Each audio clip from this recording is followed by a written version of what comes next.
E Adriano, vamos lá aí, acho que agora vamos Bora. falar sobre o capítulo 2, né? A proposta de valor do pipeline de liderança. O que esse capítulo 2 traz, que eu achei bacana? O capítulo 1 ele focou muito naquela questão, por que é importante para você líder no pipeline de liderança? O capítulo 2 ele fala assim, legal, você gostou, achou importante? Mas por que é importante o sistema do pipeline de liderança? É muito assim, empresas também, né? Esse recadinho do capítulo 2 é muito voltado para as empresas, para os líderes que conduzem equipes grandes, grande quantidade de líderes. Você sozinho faz verão, a Andorinha sozinha faz verão. E eu achei bem interessante aqui que ele vai trazer pontos para a gente debater sobre essa proposta de valor do pipeline de liderança. Então, ele é bem curtinho, acho que a gente vai fazer isso aqui um jogo rápido, mas eu acho que é essencial para a gente entender a dimensão disso. E você sabe, Adriano, você falou da Andorinha não faz verão. Uhum.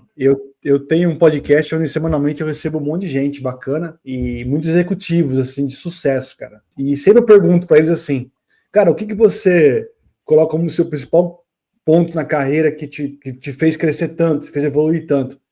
E é incrível, Adriano, assim, de 10 perguntas, de 10 pessoas, 9 falam o seguinte: eu estava do lado das pessoas corretas. É assim, eu soube dizer que eu não era único, eu tinha que ter uma equipe para fazer o que eu precisava. Os grandes executivos e executivas, eles têm isso muito na cabeça, né? Eu não faço nada sozinho. E aí, vamos entrar um pouco no tema, né?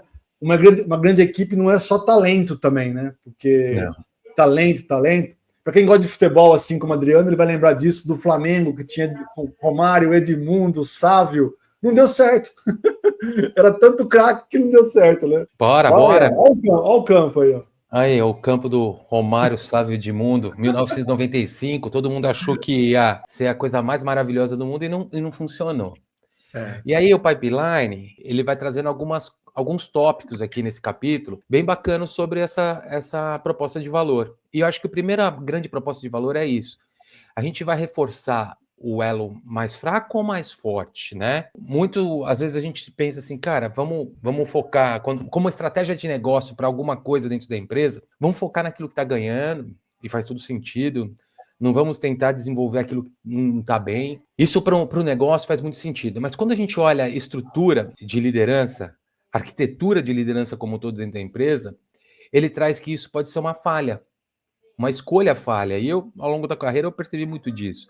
E ele traz essa analogia de que o pipeline de liderança, a liderança da empresa, se assemelha mais com o jogo de futebol. O exemplo que o Bona trouxe. Não adianta você ter 3 talentos no time se você não tem uma arquitetura por trás. Coisas que suportem. Voltar para o futebol. Tem esses craques lá na frente. Mas como eu faço para a bola chegar até lá? Um jogo de futebol é decidido em 2 gols de diferença. Quantas vezes esse craque vai pegar na bola? 1, 3 vezes no jogo, mas e para essa bola chegar lá? Ele traz muito essa questão dessa estratégia, ter a estrutura como um todo, desenvolver os líderes como um todo, não só os elos fortes, mas inclusive os elos fracos. Desculpa. não, a gente está até discutindo isso aqui, né? Que vem aquela famosa programa de desenvolvimento de talento. E aí eu acho que eu tenho uma opinião pessoal minha. Quando você fala talentos, você exclui algumas pessoas, porque nem todo mundo é talento na sua essência. Pensa na formação da equipe como um todo, não é apenas de parte dela.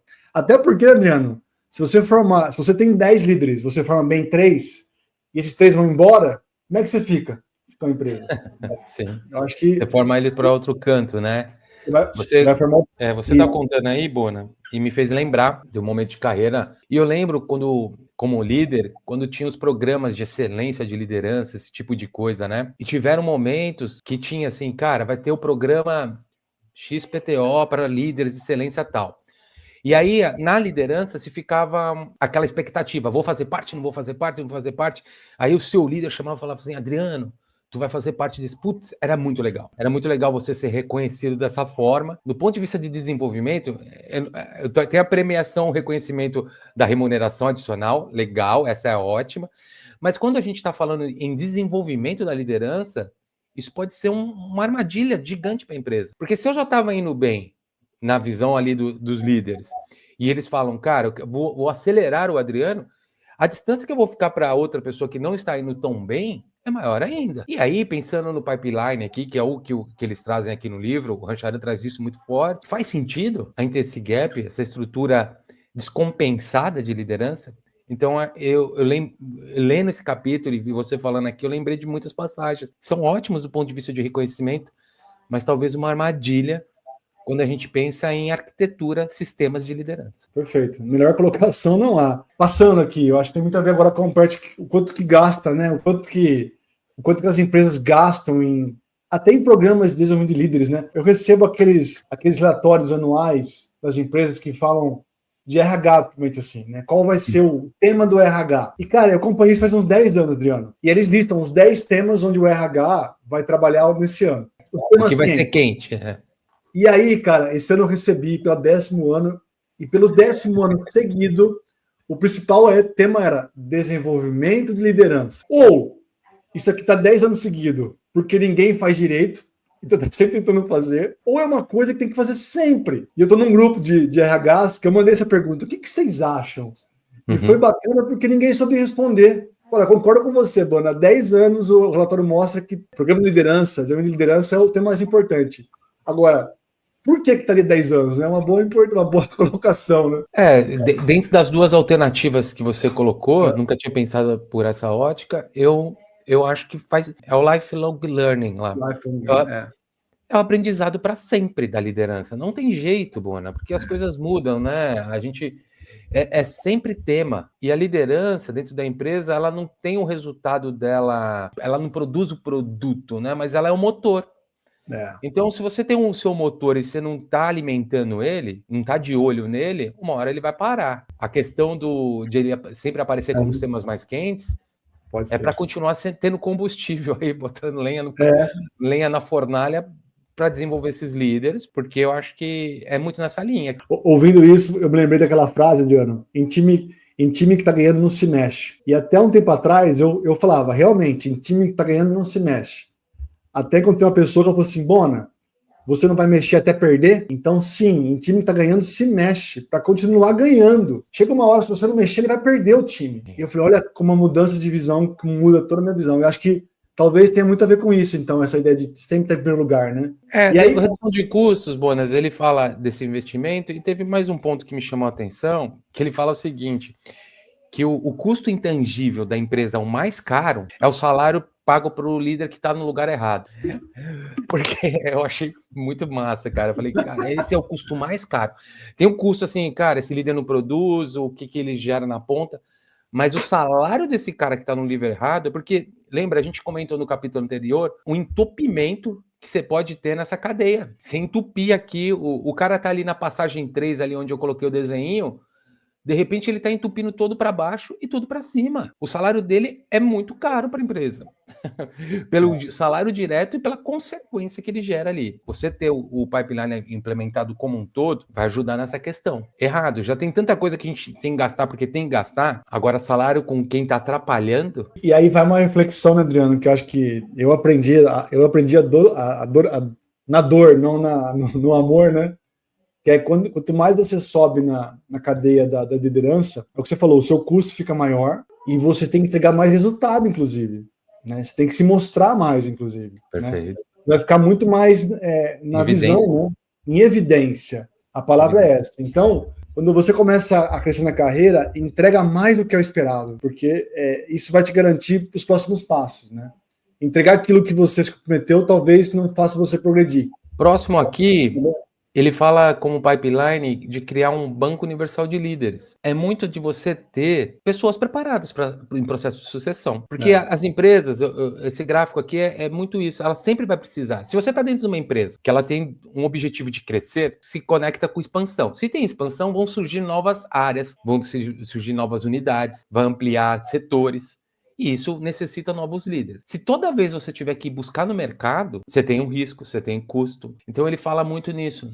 Se você ter esse banco universal de líderes, até para repor, para quem sai para o mercado. Eu gostei muito dessa parte que ele fala, o pipeline ele acompanha o crescimento da empresa. E fora trazer pessoas de fora, será que elas vão estar alinhadas com a sua cultura? Acho que é a palavra de cultura, né?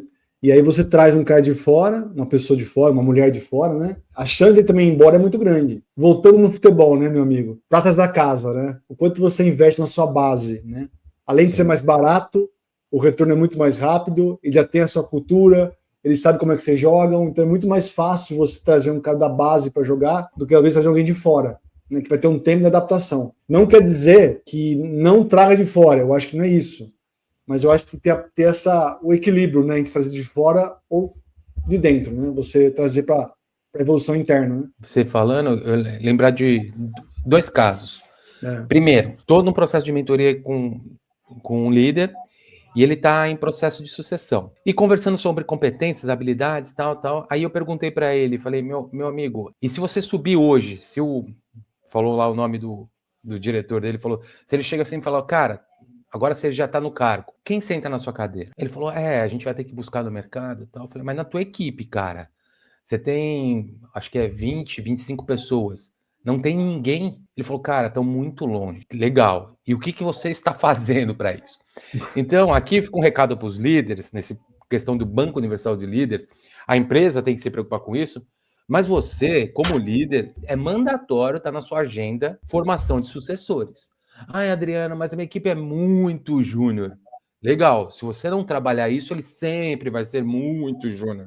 E aí esse líder ele vem evoluindo ali dentro das equipes e ele já conversa comigo e fala: já escolheu 3 pessoas, está desenvolvendo elas, e ele falou: tem uma ali que não está pronta, mas já está bem melhor que antes. Aí quando chegar no momento da sua promoção, você tem a oferecer para a empresa outras pessoas para sentar na sua cadeira. Pense você também como líder, como você cria os seus sucessores. Isso tem que fazer parte da sua agenda. É que nem, aí você foi falando que nem eu lembro assim, quando alguém sai de férias, eu falo, ó, se você sair de férias e ninguém te ligar durante as férias, isso é um sinal que você fez um bom trabalho. Porque se a operação depende de você para fazer as coisas, cara, isso quer dizer que você não fez o seu trabalho. É o que você falou isso, para você partir para uma outra posição, você tem que deixar alguém na tua. O quanto você tá trabalhando. Mas deixa eu fazer uma pergunta, Adriano, já que você trabalha com esse tipo de conversa, né?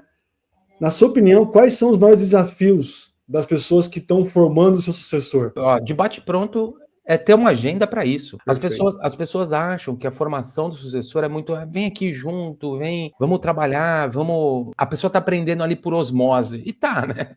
Ali no dia a dia, mas ter uma agenda efetiva para isso. Vou voltar para o nosso começo da conversa. Eu acredito muito no processo de aprendizagem. Então, o líder precisa ter esse papel de. Não é professor, de facilitador da aprendizagem dessas pessoas. Então você precisa ter uma agenda. Eu sinto que não falta habilidade, não falta boa vontade, não falta intenção, falta agenda. Uma vez por semana eu vou ter uma reunião one-on-one focada nisso, um trabalho pensado nisso, vou chamar essas pessoas. Lembra que a gente fez lá o Eisenhower? Focava nisso, de convidar alguém para estar junto, para, em vez de você também delegar a sua agenda para alguém para ela ir em situações. Então, isso tem que ser intencional. Então, o maior gap que eu vejo hoje em dia é não ter uma agenda formal para isso, uma coisa que o líder fala assim, não, eu vou criar aqui dentro do meu dia o momento de formar sucessores. Não poderia concordar melhor. Passa para o último item, né, É o último item desse capítulo. O que ele traz muito é cases. Nesse último item, acho que a gente não precisa entrar aqui e ficar lembrando os cases. Quem quiser dar uma lida lá, são curtinhos, mas são cases bem bacanas, que ele fala do passado, presente e futuro. O que ele está dizendo? Que o sistema do pipeline como um todo, ele serve para vários momentos, várias situações, e ele traz muito cases do momento atual, que eu gostei muito, diversidade nas empresas, né? Então, vou trazer esse exemplo aqui, ele fala sobre uma empresa viu que ela precisava, a sua liderança estava muito masculina, e na sua cadeia, apesar da empresa ter muitas mulheres no seu corpo de pessoas, não tinha líderes mulheres. E aí eles foram entender que dentro do processo de entrevistas, dentro do processo de sucessão que a gente acabou de falar, não tinha um processo formal desenhado que avaliava o que o pipeline, por exemplo, fala sobre habilidades, competências, gestão de tempo e valores. Era muito no feeling. E aí eu, homem, com viés masculino, entrevistava as mulheres e falava, não tá legal. E ficar muito na opinião. Isso fazia com que esse funil não era estratégico para a empresa. Então, o pipeline, ele ajuda nisso. Um outro ponto que ele falou legal também, que as pessoas muito me questionam. Adriano, mas agora a gente trabalha de forma matricial, de forma funcional. O pipeline não serve. E realmente a gente bater no olho falando, cara, squad, eu tenho 200 chefes, né? Eu não tenho um chefe formal. O chefe que eu trabalho não é o chefe que eu que me avalia, e isso é um problema. Pode ser um problema, se você de repente não usar o pipeline. E isso eu gostei muito. O que ele traz no caso? Ele fala o seguinte, a partir do momento que eu tenho 2 líderes, é que nem um cachorro com 2 donos. Grande chance dele morrer de fome, Bona. Porque eu acho que eu dei a comida de manhã, o Bona acha que deu a comida à noite, e o cachorro tá morrendo de fome. Então tem uma área cinzenta na liderança que fica perdida. E o pipeline ajuda a desenhar isso. Tá, legal, responsabilidades, até onde você vai, até onde você não vai, gestão do tempo, competências, valores. Ah, Adriano, ele não serve porque a estrutura mudou de hierarquia e ele é voltado para a hierarquia. Não, ele não é voltado para a hierarquia.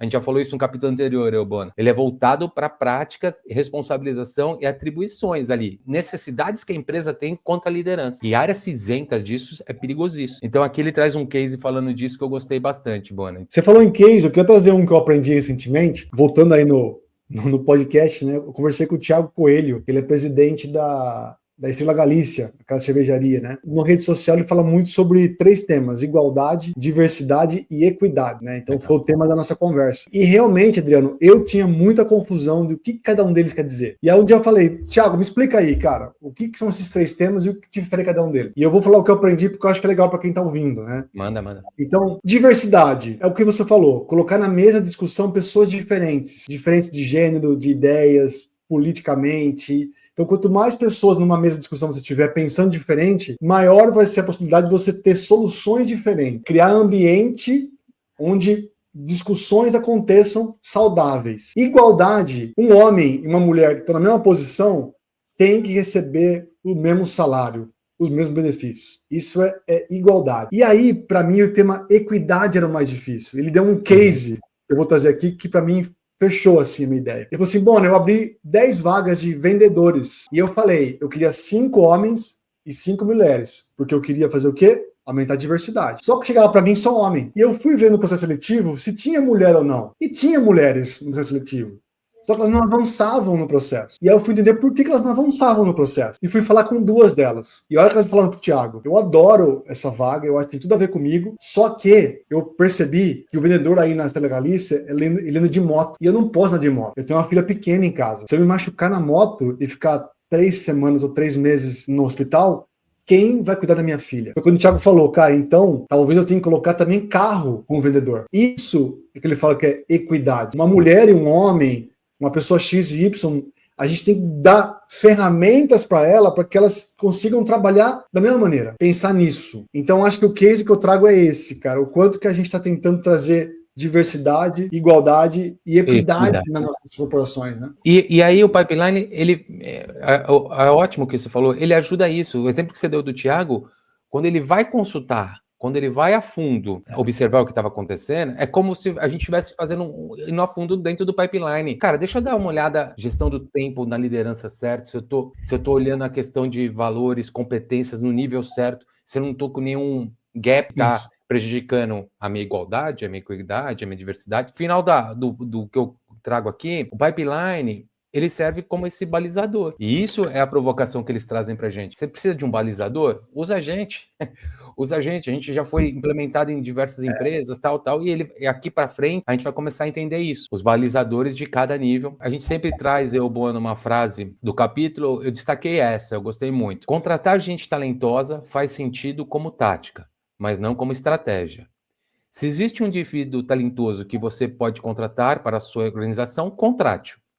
Estrategicamente, porém, esse método não sustenta em razão da escassez de indivíduos bem talentosos. Então, Bona, conecta com o que a gente conversou, né? Contratar os melhores líderes não resolve. Você precisa ter um sistema, uma arquitetura de liderança dentro da sua empresa que sustente todo o seu processo. Porque esse cara aqui, como tática, resolve, né? Tática é muito o amanhã. Eu, Bona, aqui estamos com uma empresa, a gente está com um problema para resolver, vamos contratar o cara. Só que estratégia é o futuro, é o que a gente quer ser quando crescer. E esse cara que a gente contratou tão talentoso, será que ele não vai ser contratado por outra empresa e vai sair daqui? E o que é o sustentável? O estratégico é o sustentável. E eu gostei muito dessa frase, Bona. Eu gostei também. Tem muito a ver com enxugar gelo, né? Cuidado para não enxugar gelo, né? A pessoa sai, você contrata. A pessoa sai, você contrata. A pessoa sai, você contrata. Isso aqui para mim é enxugar o gelo, não é saudável para a empresa, não é saudável para quem fica também, né, Adriano? Imagina a pessoa que tá ali esperando uma chance, uma oportunidade e fala, cara, quando era para ser minha vez, alguém veio de fora. Eu acho que eu gostei muito da frase escolhida ali. Questão pro umbigo mesmo. Quantas vezes eu não fui buscar esse talento fora? E assim, e aí saía um talento, tudo bem, busca outro. É processo de contratação, entrevistas, tempo, dinheiro, adaptação de cultura, acertos e erros. Então, repara, o tático a gente fica muito nessa tentativa e erro, precisa evoluir um pouco nisso quando a gente está falando de liderança. Estratégico é um processo mais sustentável. Tem hora que vai errar ou não, mas calma lá, né? Vamos fazer disso de uma maneira intencional. E esse é o convite que o Pipeline está fazendo nesse capítulo aqui. Muito bom. Acho que, como a gente falou, esse capítulo é curto, mas acho que ele é profundo na reflexão. A gente trouxe aqui para debater esse tipo de ideia. Para mim, até legal, né, Briana? Acho que a gente fazer um resumo assim do que para mim marcou. Para mim marcou muito isso, né? O Pipeline, ele é um método comprovado para você manter saudável, né, sustentável a linha de liderança da sua empresa. Evitar contratar de fora, tudo que a gente falou, mas o importante é o quanto que você consegue manter sustentável a liderança da sua empresa. E sustentável é perene, por longo tempo. Para você, qual é a reflexão final aí que você tem no capítulo? Eu concordo plenamente com o que você diz. É o inverso, que é essa frase, assim, contratar os melhores líderes não resolve. Ela é meio maluca, né? Quando a gente ouve ela fora desse contexto, se você fizer um corte só dessa frase minha aqui, a pessoa fala, eita, malucão, tá muito louco esse cara. Mas não, ele traz ele embasa essa frase. Boa. Então, eu pensei muito nisso, que tem o que você falou, sustentável, perene. Encerramos o capítulo 2. Aí já vou dar o spoiler, né? Agora começa a ficar quente a conversa, porque ele vai entrar nas transições, né? Sim. E a primeira transição, que é de não tenho equipe para liderar a equipe, já é a mais importante. Vai ser uma ótima discussão que a gente vai ter. Isso, líder dos outros, próximo capítulo, eu e o Bona estamos aqui. Deixamos convites para vocês participarem, leiam antes e participem aqui com a gente. Quem está preferindo consumir dessa forma também, consuma, comente. E nos vemos em breve. Vou deixar aqui nos comentários também, Adriano, tanto no YouTube quanto no LinkedIn, o link para o nosso grupo do WhatsApp. Então, quem quiser entrar no grupo, ali temos informações, compartilham conhecimento. É um grupo de networking é legal também. Networking. Então, fica a dica aqui para quem não entrou ainda no grupo. Nos comentários, eu vou deixar aqui nos comentários do LinkedIn e do YouTube. Meu amigo, muito obrigado por essa conversa. Valeu, Bona. Não tenha moderação no carnaval, toque à vontade, se esbalde, seja feliz, e eu vou acompanhar daqui. Tá ótimo. Obrigado, Bona. Valeu, um abraço, gente. Até mais.